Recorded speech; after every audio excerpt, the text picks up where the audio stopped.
Hi, my fellow broker aristocrats. It's me, Dr. Whimsy, and I want to talk a little bit about student loans and extreme student debt, and particularly extreme student debt when you are poor or when you come from an extremely poor or disadvantaged background. I put up a video last year called Doing It Differently Than Dave Ramsey, and for the most part I got a pretty positive response, but there were a couple of people that seemed to be confused about debt forgiveness, why I was in debt, and there seemed to be some confusion about different types of debt. So I want to start by saying that there are two types of debt. There is positive debt and there is negative debt.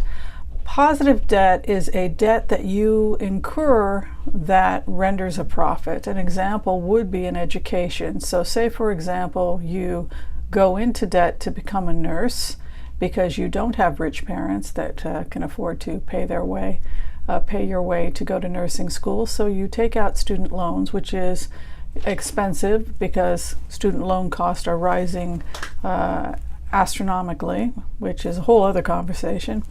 So you take out those loans and then you become a nurse, and so you end up making money in the profession that you took out the original loans, and then of course you have to pay those loans back, but it would be called a positive debt because it is a debt that rendered or created a profit or income. You put money into a 401k, and then theoretically, if the market does well, you get profits back from the initial investment. So you went into debt or you put money into something and you get money back. That is a positive debt. A negative debt would be credit card debt, where you're not making money off the debt, you're just getting compounded interest. You saw a nice little black dress at Nordstrom Rack, you pick it up, and then you end up paying a tremendous amount of money for that original black dress because compound interest has come in, and now you've got all this credit card debt, and you look at your closet and you say, why did I ever buy this stuff? That is negative debt. So I think there's been some confusion about my debt and about being in student loan debt. I've also received some negative feedback saying that I'm an irresponsible person, that I am putting the burden on the American taxpayer because I did take out loans to go to medical school. In a magical kingdom far, far away, only wealthy people would go to college, only wealthy people would go to medical school because it cost anywhere from $300,000 to $500,000 to go through medical school. And the poor, the middle class, the working class Americans would simply be laborers. We would be serfs, kind of like Europe in the Middle Ages. But because we believe in a hand up, not a hand down, America created student loan programs for the purpose of helping people who are willing to do the work, hardworking, decent American people who want a hand up, not a hand out, to take out loans. Now, those loans have to be paid back. There are a number of ways that you can pay them back. One way is through a program called Repay, where 10% of your taxable income is paid back to the loan, and it is not compounded interest. There is interest, but it is not compounded. The government agrees to pay half that interest, you pay the other half, and after 25 years the loan is forgiven. However, the government then taxes you on the remaining part of the debt, and it usually winds up that at the end of the story, if you've been paying on the loan for 25 years, that you end up paying back what you initially borrowed plus a little extra, which is fair because you have to take into consideration interest. Now, for doctors, there are other programs which are forgiveness programs. Some of those forgiveness programs I'm eligible for, some of those forgiveness programs I am not eligible for. One of the forgiveness programs I'm eligible for is if I start a nonprofit organization. And the reason why the government is intrigued by preventative medicine and what doctors like myself are doing is because they believe that it will be profitable, it'll be good for the bottom line. And that is because preventative medicine is good for the bottom line.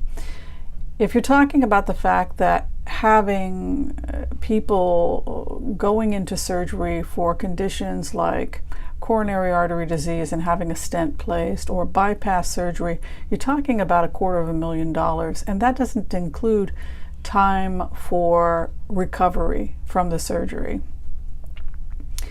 But when we have people who are in the medical field going out into the general population, working in nonprofits, educating people on public health, we can theoretically reduce the number of Americans that have to have those kinds of invasive procedures. And so for that reason, the government saves money.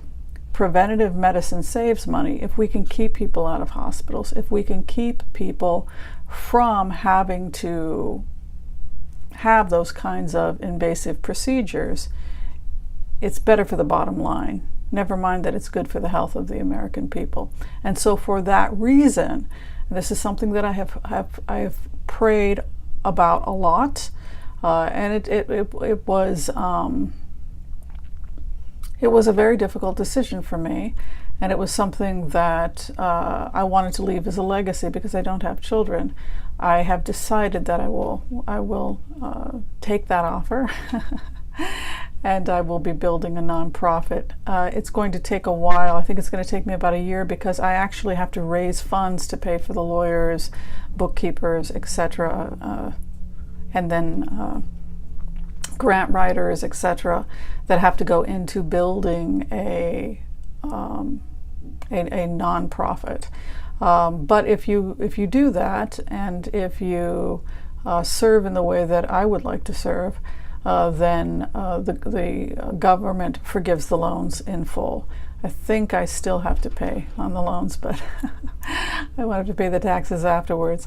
We'll see. So that helps people understand or explain some of the student loan options out there, particularly for those of us who do come from extremely poor families but have extreme student loan debt. The nonprofit, working with a nonprofit or starting a nonprofit, in my case it'll be starting a nonprofit. I'm very excited about it because when I think about some of my role models, they haven't been so much actresses as they've been just human beings that have contributed towards the common good through service, nonprofits, etc. And I kind of see that as my inspiration. So it'll be nice to build something positive that I would like to, I hope will last long after I'm gone, and that is working with people who are on fixed incomes to stay on a budget and to live the good life without breaking the bank. And it's going to be very interesting over the next few years to see how Broke Aristocrats evolves as it moves from a little tiny hobby into something that's hopefully going to contribute to the common good in ways that hopefully will empower others and will be a legacy for me. All right. Hope I answered everybody's questions about my decision. The last thing I wanted to say was that I would have started a nonprofit even if I wasn't going to have my student loans forgiven, just because I felt so driven to do something positive with my life in this capacity. So yeah, so I'm excited. Like I said, it's a lot of work, but it was actually something that the student loan people asked me to do because they saw what I was up to, and I put it on hold for quite a while, and I think it's going to be good. All right, thanks for watching, everybody. This is Broke Aristocrats. If you're just tuning in, be sure and share, like, subscribe, all that good stuff, and tell me what you are doing to take care of yourself without breaking the bank. Thanks for watching. Bye-bye.